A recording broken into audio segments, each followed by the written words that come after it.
Okay guys, so let's continue with 6-7. Let's go to step number 2. And we're going to calculate consolidated net income.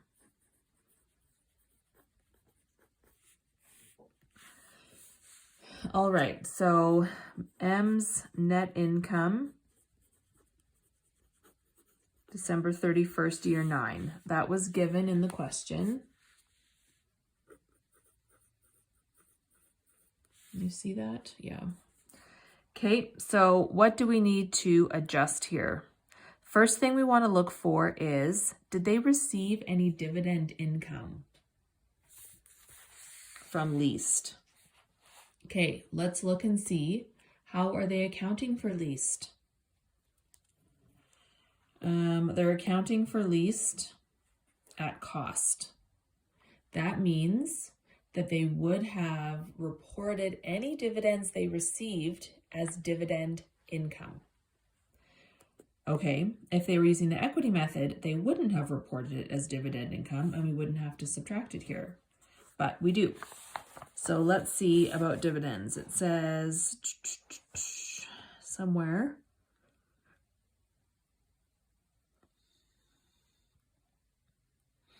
that's net income, dividends. Least declared dividends of 100 grand. Okay, so M would have gotten 80% of those. Dividends from L, 100 times 80% ownership. Okay, that would give us their income from their own operations. But we have other things that we need to adjust here. We've got everything from step 1. So anything where M is selling. So opening balance, we're going to let them have this. Ending balance, we're not going to let them have this. And land sale, we're going to let them have this.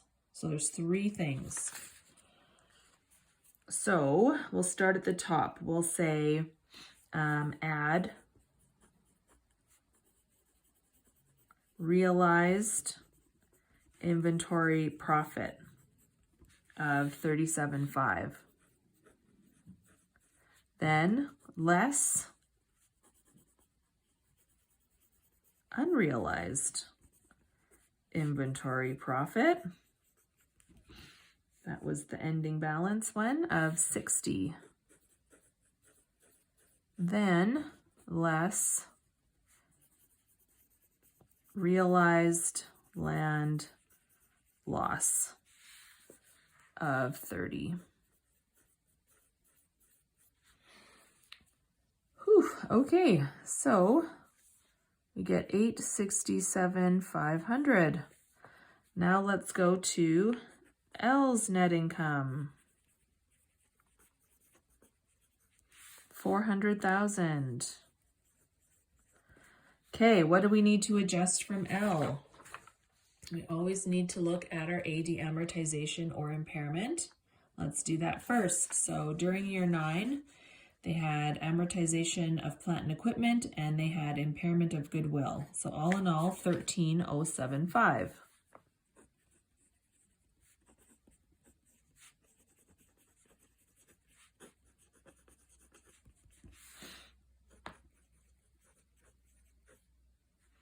Okay, what else? Go to our inventory schedule. We're looking for anything where L was the one doing the selling. So we've got opening inventory, we're going to let them have 154. Ending inventory, we're not going to let them have 128. So first I'll add realized inventory profit of 154. 285 and less unrealized.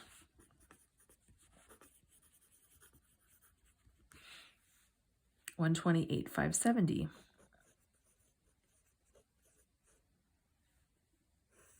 Okay.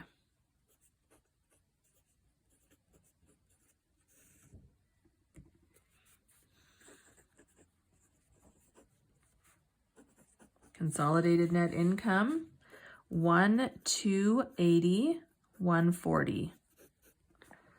Okay, attributable to M, attributable to NCI. So we've got 20% of the 412 attributable to NCI. Do that first. We get 82,528. And the rest goes to M. All right, consolidated retained earnings. Remember, we can calculate consolidated retained earnings at January 1, or we can calculate it at December 31st. It really just depends on what number we need. So this question has said, prepare the consolidated statement of changes in equity for year 9. That means we need the opening number, right? We need that number for our statement. So we're going to calculate this as of January 1, year 9. And then we can plunk that in to our statement. Okay, so we always start with the parent's retained earnings on that date. So M's retained earnings on January 1, year 9. So how do we know what that is? Well, we have their separate entity balance sheets. We know what their retained earnings was at the end of the year, 10,400,000. We know what their net income was, and we know the dividends that they declared. So we can work backwards. So we can say at the end of the year it was 10,400,000. They had income of $1 million. So if we take that out and we add back what they declared for dividends of 350, we end up with their opening retained earnings of 9,750. Okay, that is what M is saying their retained earnings is. Remember, this is information coming from their separate entity statements. In their separate entity statements, they don't worry about taking anything out in regards to intercompany stuff. So they have all the profit in there that they think they should have. At the end of year 8 or beginning of year 9, we are disallowing M from showing profit of 37,500. We need to adjust that here because they have that included on their separate entity statements. So we're going to say less opening balance inventory no, I'll say less unrealized profit in opening balance inventory, something like that, just so you know what you're doing. I'm taking that out, so 37.5. Okay, what else? This ending balance one, that hasn't happened yet. That happens during year 9, and I'm calculating retained earnings as of January 1, year 9. Land sale. So land sale, M sold to L. Okay, I'm not allowing this loss. They've recorded this loss on their separate entity statements, but I'm saying no, not yet. So I'm going to add unrealized land loss of 30. Okay. Now I'm good.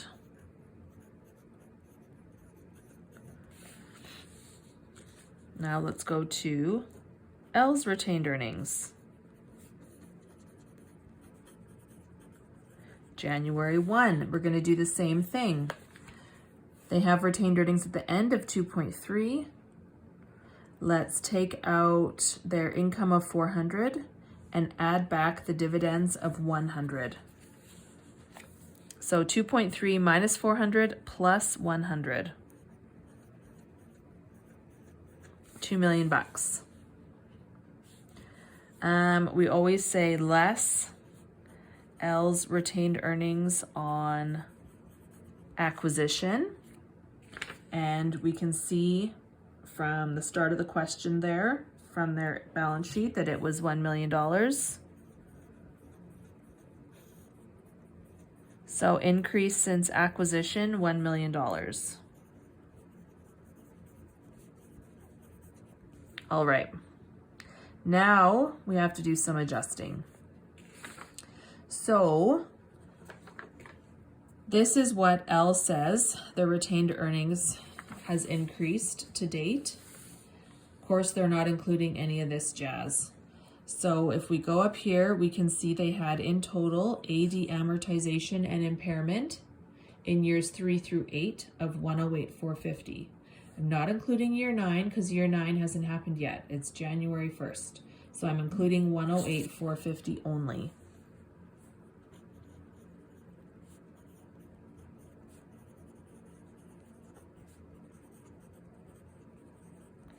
Okay, so all of that, AD amortization to date, $108,450 coming out. Same thing that we did up here with the inventory profit. The ending inventory stuff hasn't happened yet. The opening balance stuff, that would be end of year 8 stuff. So $154,285 would have been disallowed last year. So we need to take that out.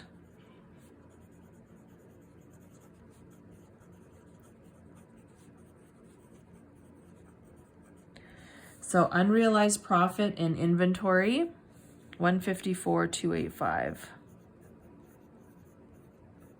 Okay.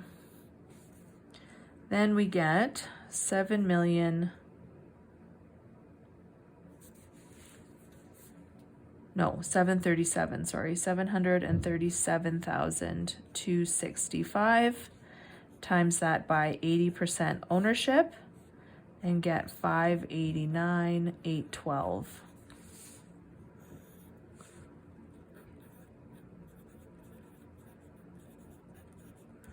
Okay, so here is consolidated retained earnings, January 1, year 9.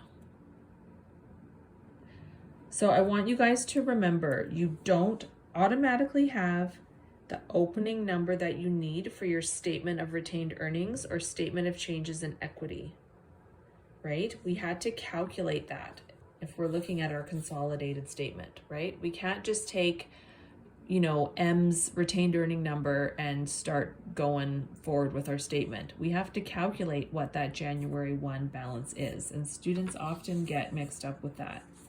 So now, finally, after, half an hour of work, we can get to part A, which is prepare the consolidated statement of changes in equity.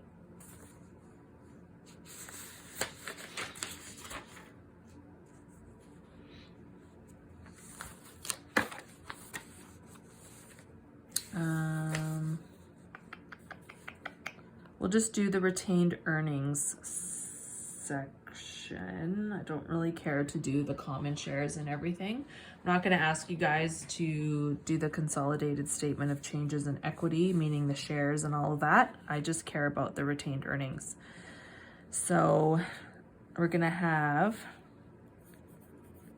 consolidated statement of retained earnings. That's what I'm saying we're doing.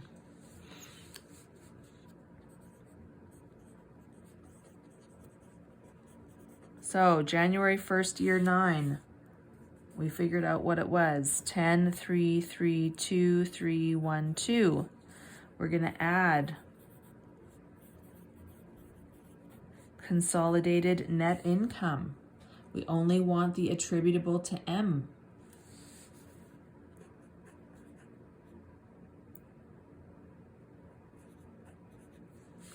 Okay, then we're going to say less dividends. That's dividends of the parent. 350. And we're going to get, got to calculate this.